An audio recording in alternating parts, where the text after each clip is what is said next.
found a little girl and they want the mother to come and claim her. And my aunt had to make a choice. She knew that that meant they're both going to die and maybe she can survive. She did not answer the call. So you can imagine this story. I don't know how many of you saw the Italian movie called, what was it called? Good Life? No. The Good Life, I think, right? Beautiful Life.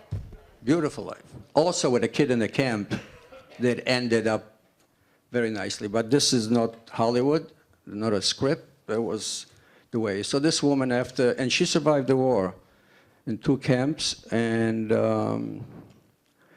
she was not a well woman, successful business-wise, but kind of a mess otherwise.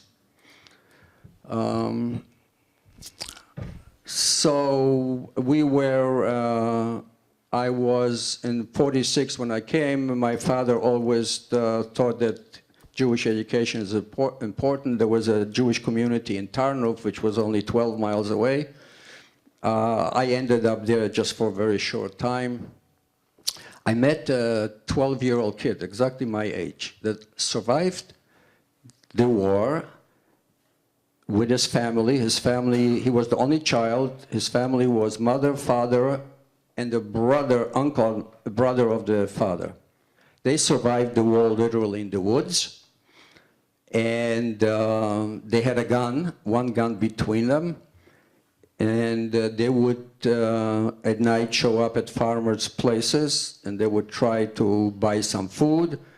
And if the farmer didn't want to sell, or maybe later on they ran out of the money, they would do it at gunpoint. And that's how they survived. So I met this kid in Tarnów, and he was telling me the story that after the war, living in Tarnów, the father and the brother used to go on trips to do some business, whatever they were restarting, picking up the pieces after the war. Somebody at night knocked on the door, asked, so the mother got up, came to the door, they said, "Who is there?" And they opened fire through the door and killed her. So this is a woman that survived all of that and was killed after the war. There was what in Poland was known Armia Krajowa. Was Armia means like an army. They were like an army. They were both anti-fascists. They were fighting Hitler and anti-Semites and killing Jews. They were doing it even after the war, because when we traveled from that small town, from Dąbrowa to Kraków, where I was, and the parents would come to visit, it was so dangerous because they would stop trains and go looking for Jews, take them off and kill them. So the first couple of years, I don't know if you remember, there was also a big pogrom in Poland in 46 in Kielce, where a group of about 70 Jews, 60, 70 Jews that came back to Kielce, there was a pogrom and they were all killed after the war. Anyway, we were in Poland for 3 years, and in 49, when we had a chance, we left. I was 15 years old, and we made Aliyah. We came to Israel. My father had a choice to come to the United States. He said, "Enough. We have a country of our own. We're going to Israel." And I'm not going to discuss now what exactly happened in Israel, but I can tell you that if I look back, think about it, it probably saved my life, because those were the best 9, 10 years that I had. I acclimated so quickly. I spoke Hebrew. My friends were Sabras. I finished high school. I went to the army. I started university, Hebrew University, and then came to study engineering in this country, where I met my wife in the Catskills. I was a waiter, and she really was not a visitor. She didn't stay. She dropped off her sister-in-law, which was Viennese born, and her mother was in the Catskills. She used to join her there. It was a German-speaking hotel. So that's where I met my wife. The rest is story. I want to finish with another story that happened actually right here in the United States. Let's see what you think about it, and if you have questions, I'll be more than glad to answer. The story goes like this. Malka, my sister, married an American lawyer that chased her all the way to Israel, married her, brought her here. They had 3 children, the 2 girls and a boy, the second girl, Jessica. Graduated, they're all lawyers, the whole family. Father is a lawyer, now a judge, and everybody in the family, with except of Malka, are lawyers.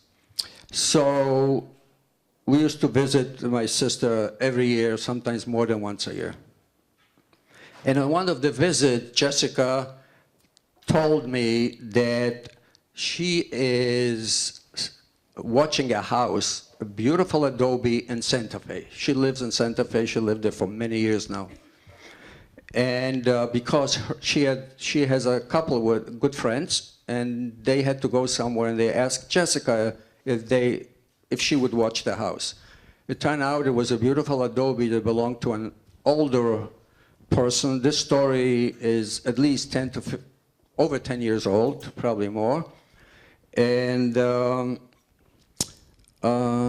if she thought that if we come to Santa Fe, which we used to come anyway, visit her, she'll show us the house. It was kind of an exceptional adobe in Santa Fe, and that's what happened. We came to Santa Fe.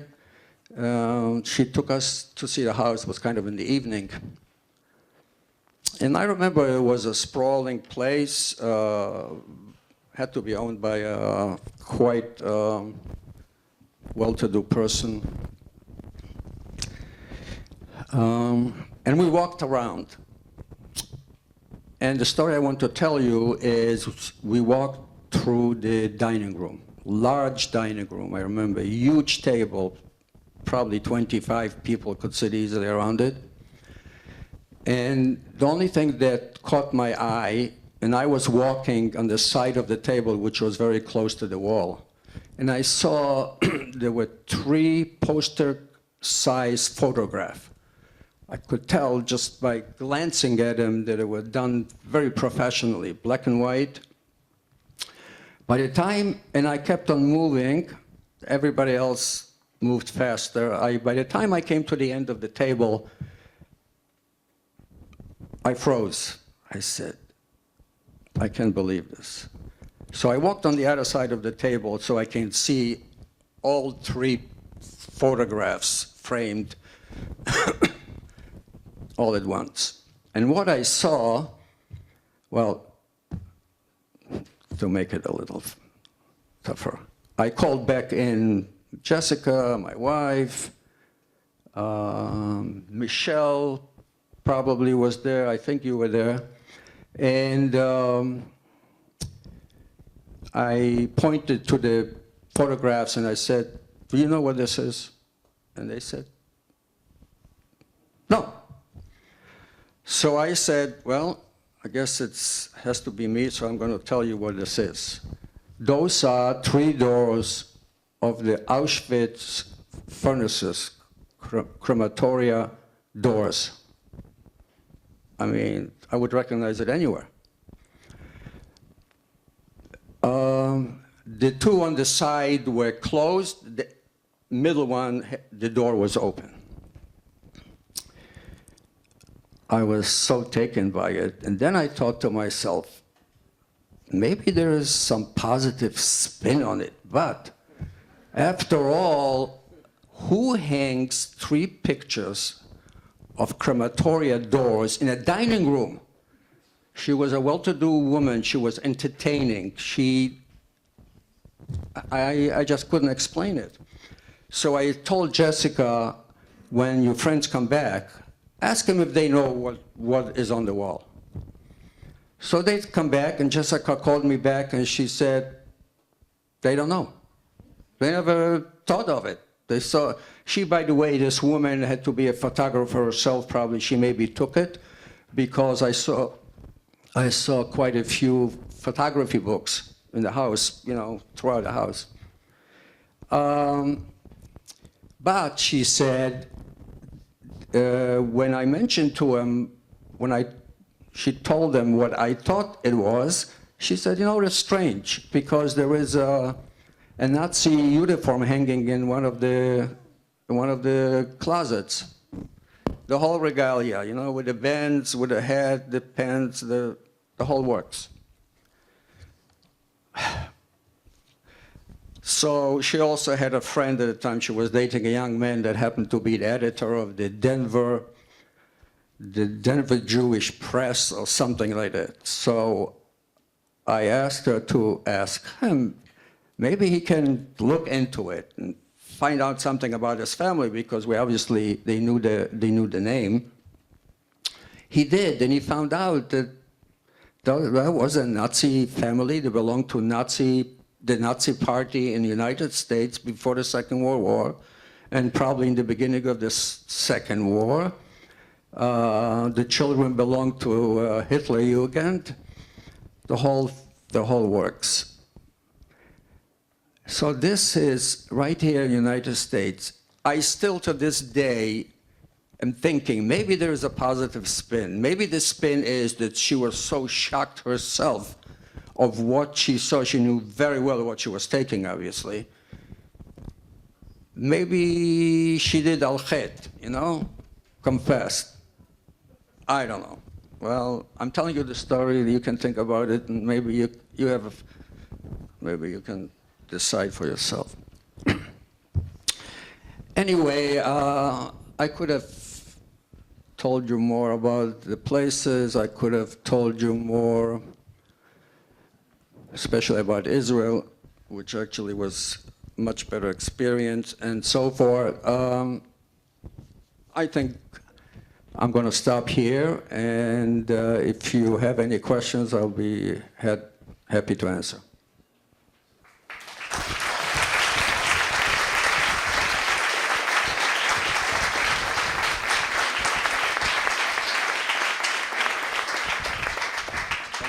Thank you. Yes. The virulent anti-Semitism that existed in Poland during the war and after the war had its roots before the war. What was it like for the Jewish community living in Poland prior to the Second World War, during the First World War, during the end of the 19th century? Was it sensed then? Poland, like most of Eastern Europe, Western Europe was supposedly a little more civilized, so they didn't show it. Eastern Europe didn't hide their anti-Semitism. So it was definitely anti-Semitic. I remember, since I was a blonde, and people would say, "You don't look like a Jew." And the answer usually was, to Jews, I look like a Goy, and to Goyim, I look like a Jew.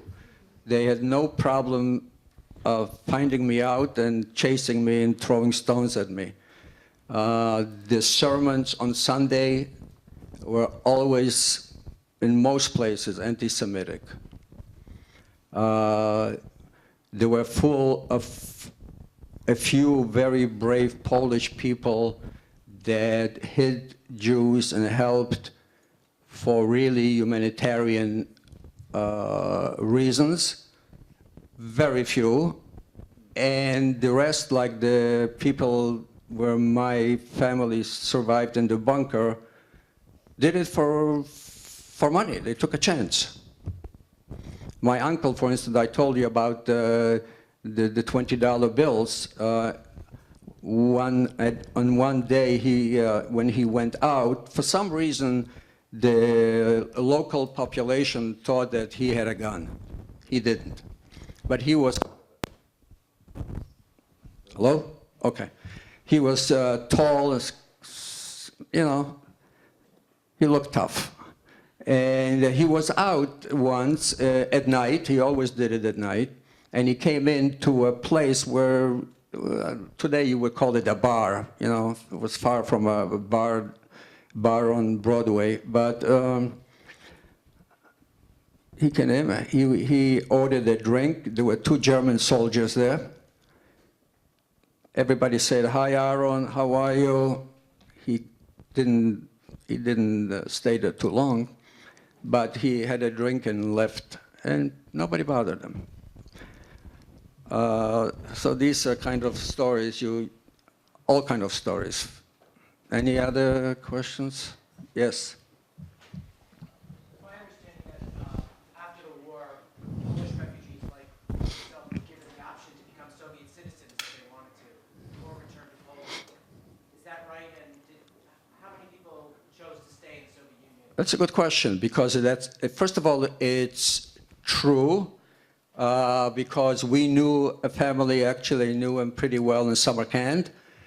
When they heard what happened in Poland during the war and what was left, they said, "I'm not going back." And they stayed behind. Very few. Almost everybody left. Not did they leave, but some Russian citizens, they would marry or false documents, make themselves Polish citizens, would try to leave with us. And this family, by the way, I would say maybe 5 years later, we met them in Israel. So they did get out after all. Yes? I have 2 questions. One relates somewhat to the first question. I've attended some film events and some other events where the Polish cultural liaison is in the audience and talking about how Poland is trying to revitalize its Jewish community and reach out to Polish Jews. I'm a quarter Polish. I will never go to Poland, but I would like to ask your opinion about is this real appreciation of the Polish Jewish culture, or is this more of the belief that the Polish Jews are an economic incentive, and does anti-Semitism still exist in the hearts of Poles? And then I have another question. Well, this one sounds familiar to me, and everything you said is probably true. On the surface, there is friendship toward Jews. If you go back to Krakow, all of a sudden, they have small, I don't know, restaurants and bars, and where Jews, people perform singing Yiddish songs. It's almost like an industry now in some places. So, and I think there is another reason and element, because there are many children that survived, Jews, that the mothers left with somebody. The parents didn't survive, and they stayed and they were raised by the people that they were left with.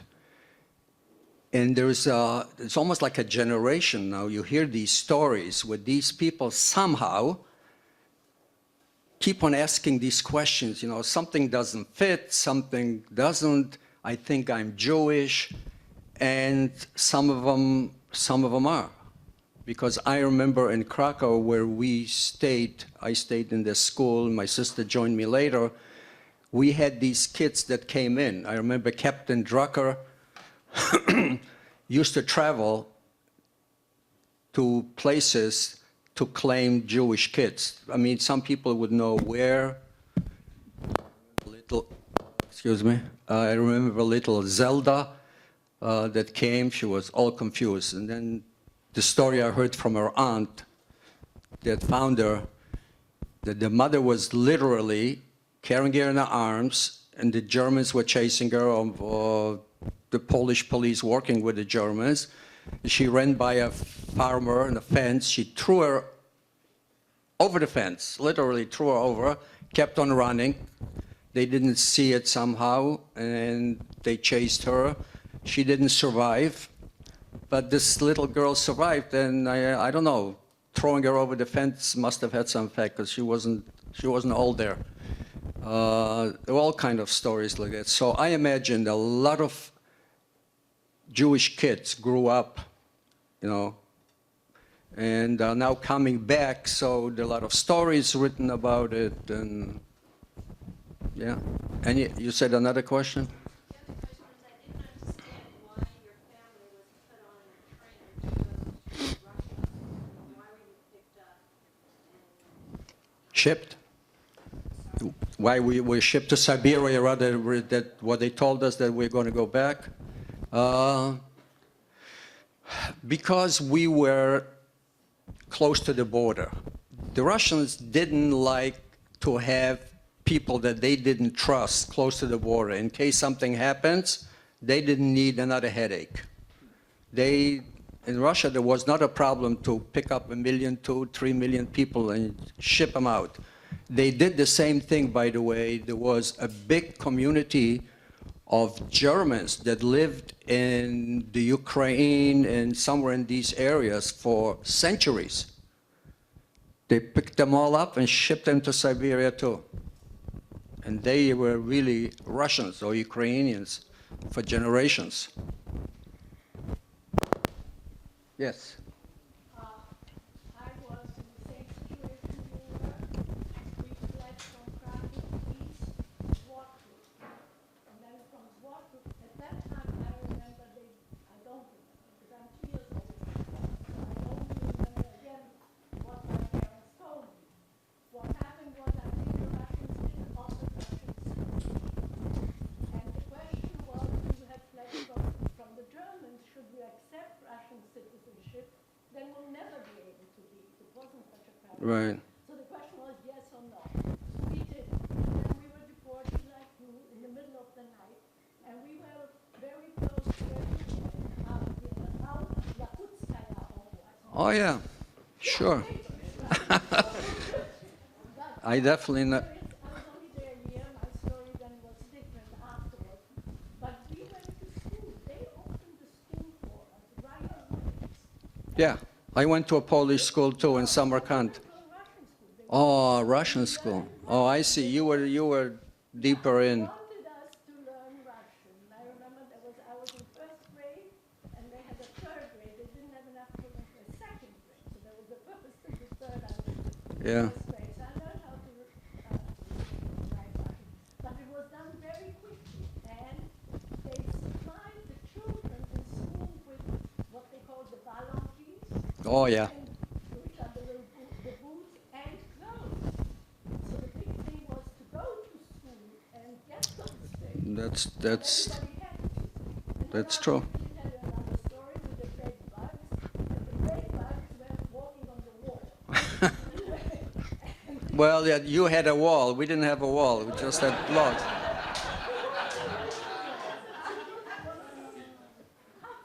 And we used to kill them. And my mother used to say, don't kill them, because if you kill one, 100 will come to the funeral. Well, I don't remember that, but I can tell you, I didn't see a bed bug since we left Siberia, probably. And if somebody either showed me or just killed one, and there's a unique smell to it, I would recognize it after all of these years. There's no way I couldn't. Yes. When you arrived in Israel, you arrived in our Creator Tennis. Yes. Did you find that there was an environment where people wanted to hear the story of survivors? How were survivors treated towards Israel? That's a very good story. The answer is multifaceted, actually. First of all, and my aunt, the one that lost the little girl in the camp, is a perfect example, and those that read Elie Wiesel probably know this story too, that for the first years, like Elie Wiesel, for 10 years, he didn't say, write anything about. He was mum. And that was true. That was true with people that survived the Second War, especially in the camps. They didn't say much. I think Israel was really a heaven for young children. The spirit at the time in the country. We came to Israel in '49, which was literally 6 months after the shooting stopped from the War of Independence.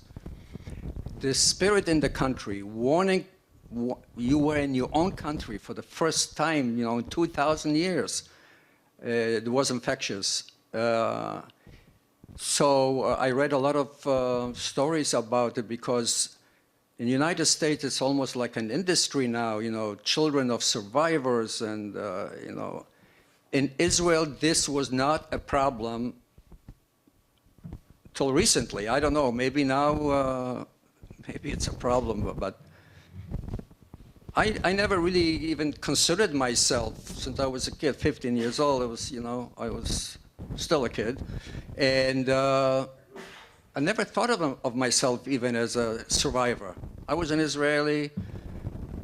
It was really, if you had to be somewhere as a young person, born to survivors, Israel there couldn't have been a better country.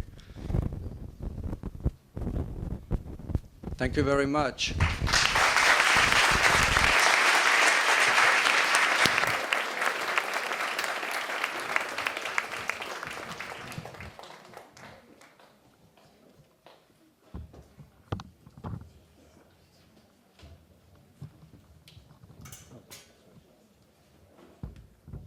Thank you, Mr. Singer, and thank you, Michelle.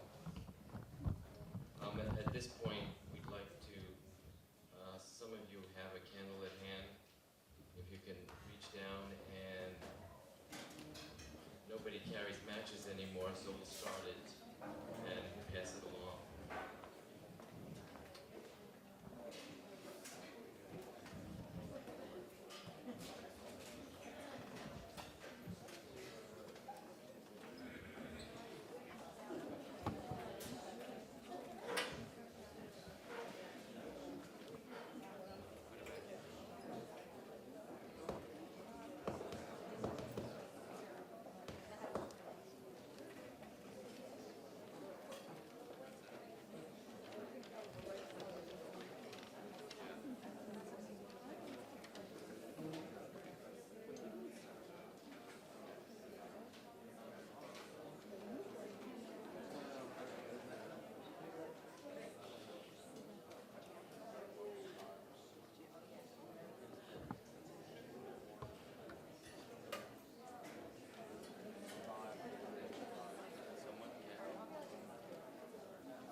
The room next door has the archives for your viewing, as well as some drink and refreshments.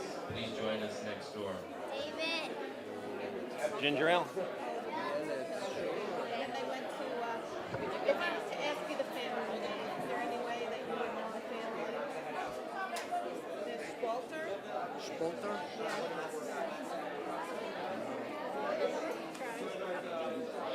רציתי לשאול אותך, איפה היית בישראל? איפה הייתי בישראל? קודם כל היינו בעתלית, חודש אולי באוהלים, אחר כך במחנה ישראל, על יד שדה בן גוריון, ממש בסוף המסלול, ואחר כך ביד אליהו, ג'בליה ההורים ביפו. שלי גרו כן? בכפר שלם, אחרי השואה. כן?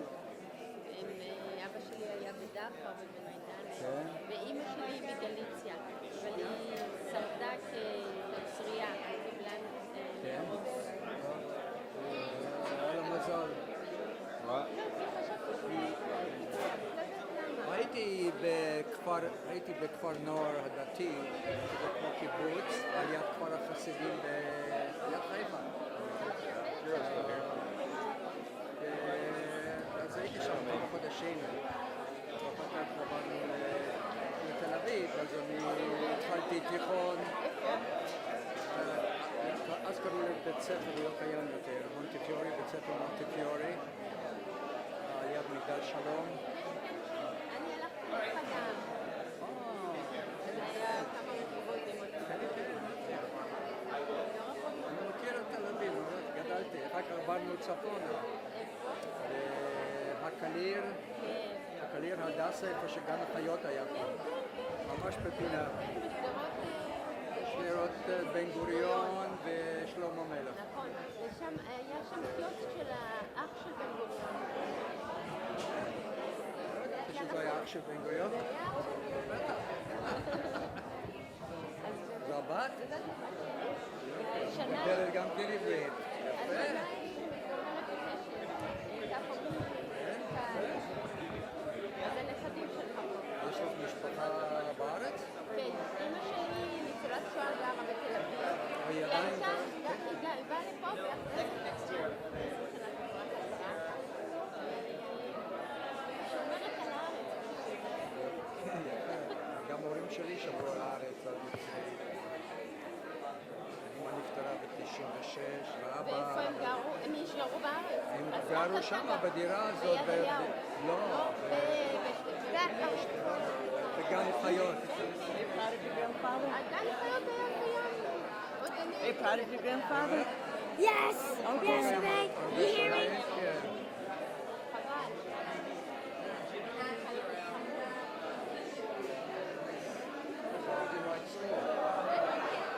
I'm graduating this year. So what are you going to do after graduation? I'm going to Bard next year. To Bard? To Bard College. Oh, college. Yeah. All right. I've heard of it. לפני זה אנחנו נהיה חודש בארץ. נהיה סבתא. נעים מאוד. נעים מאוד. Question for you. I was very struck by your name, Joseph Singer, because that was my great-grandfather's name. And I asked my mother about it, and she said that it was a strong family name, and that there was family from, my great-grandfather was from Austria, but they were also from Hungary and Russia, and sort of that whole area. So I was wondering if you had any family here or know anything about the background. Well, I thought that singer is a rare name, but there's a quite a few singers, you know, that Right. I not found in the never went. How you doing? Hi.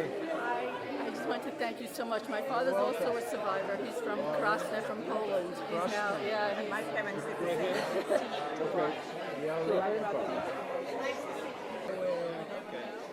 What's the big city there actually, close to it? Not Monticello. Monticello? No, no. Ellens or what? It's right in the middle. Colesburg? Jervis. Anyway, it was very Anyway, great. so you were a I was a busboy? busboy, but I think a few years maybe. I was a waiter, so I never did waiting before.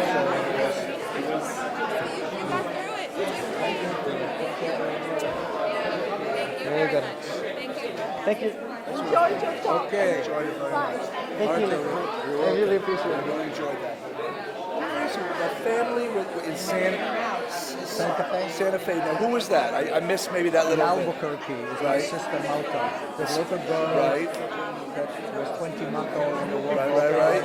She still lives in Albuquerque. And this was a house that you were looking at? Yeah, in not Santa Fe. Not in Why were you Albuquerque. looking at the house?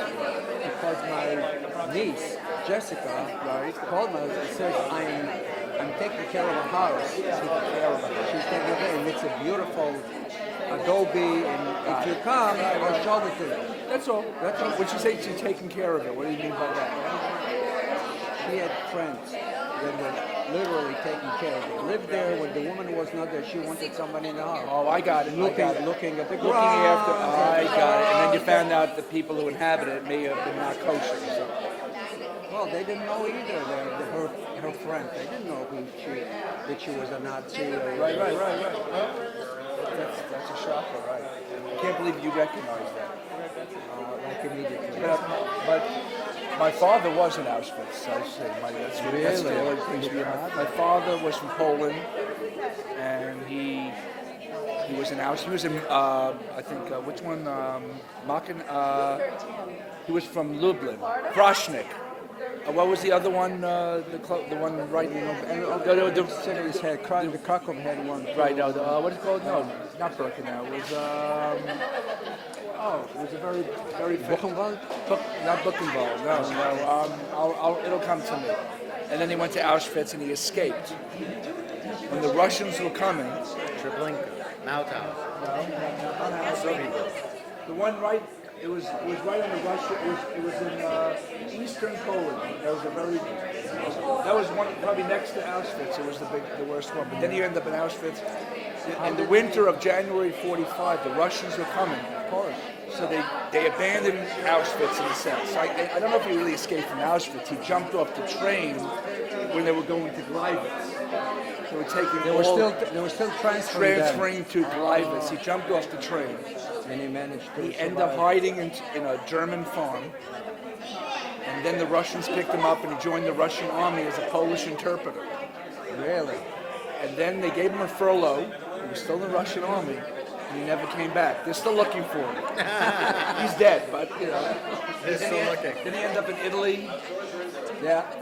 And then he went to America. That's what the Polish subject, mostly Jews, did. There was an army, the Anders army in Russia that organized to fight the Germans from the east. All right, okay. And they fought with the Polish. Okay. So when they came from Russia, they were going to go west through Samarkand to south. I thought you said summer camp. I said, what's wrong with that? Right? Right. So they ended up in Palestine. Palestine, I got it. And that's where they all jumped, both stayed in Palestine. Got it. They never made it to London in the Western Front. All quiet on the Western Front. My wife's family married into the what was it? The Belzers? No, the ones that was the movie about the one Defiance, the movie about the Belsky Oh, brothers. the Belsky brothers. Yeah, one of the relatives of the Belsky brothers. My Oh, wife's really? side, yeah. Oh, he is a Belsky himself. Belsky, well, I think what they said before the movie came out goes, there's a movie coming out about they married into that family. Yeah. So That's quite a story. that's right. And I know someone who's a Schindler's List also, who was one of them. Really? So it's, a lot of these, very, very connected. But I mean, did you? In a sense, you were not in the center of it, but it was just as bad where you were. You know what I'm saying? For a 5-year-old growing up to all of this, It was very right. there was a price that went with it. What would you say the price is for you? Could you ever figure it out? It's something, I'm sometimes amazed, I was 5 when all this was happening. So clear. Majdanek, by the way. Majdanek. Majdanek, that's where my father was. Majdanek. Sure. That was a pretty Majdanek. nasty one. Yeah, very nice. Very nasty one. And then Auschwitz. But go on. it's So the okay. question is, how did it affect you think, in your life?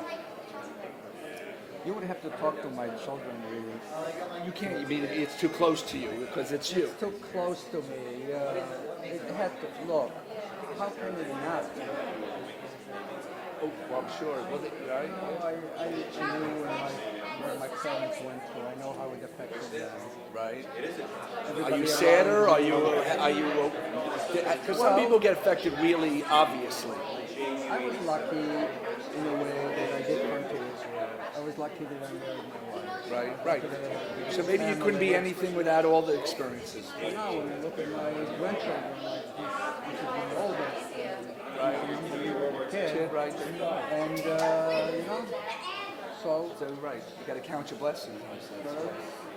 It affected my family though. I think my father, when he got older, he got more morose. I would say, first he was the guy who talked about it all the time, but I mean, it affected him obviously in ways, but when he got more senility set in, it started to get him bad. Really? Yeah. And you what, attributed to his experiences? It didn't help. Oh, He at the end, it started to catch up to I him. was. When he didn't have the defenses, he was very strong, piss and vinegar, at the beginning. But when you lose it, when you're senile, he got to become, it crushed him. It crushed him at the end. It actually did, in his case. It actually, and the child of survivors, me, You have to live with it in a certain way too, right? maybe even worse in a way, because I was brought up The perfectly. reason I made a comment about Israel. It's worse for me, probably. Children like yourself made out better than you. Probably did, because I could tell. Do you have a family? Yes, my mother's brother was basically a survivor. He almost died. His older brother saved him, because he got friendly with an SS officer and got him into the infirmary because they were going to kill him.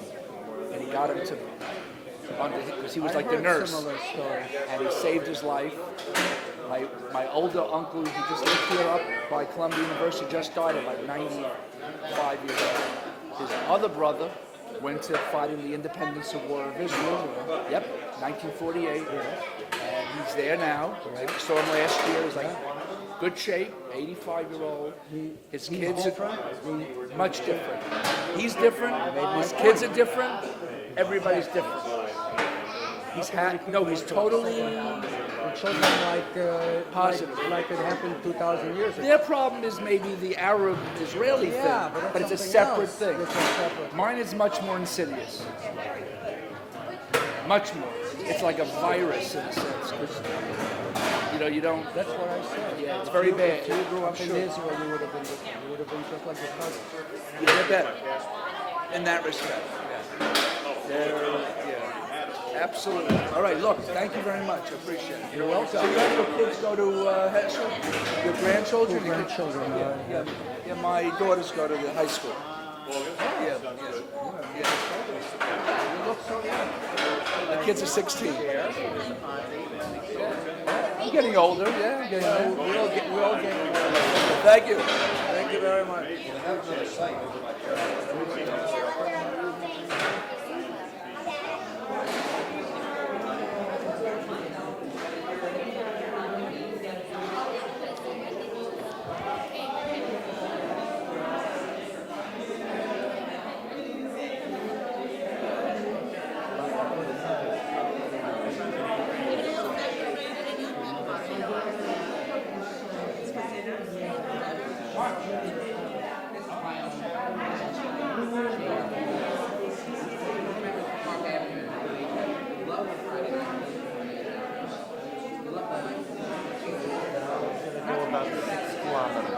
Wow. She bakes, so that's really special.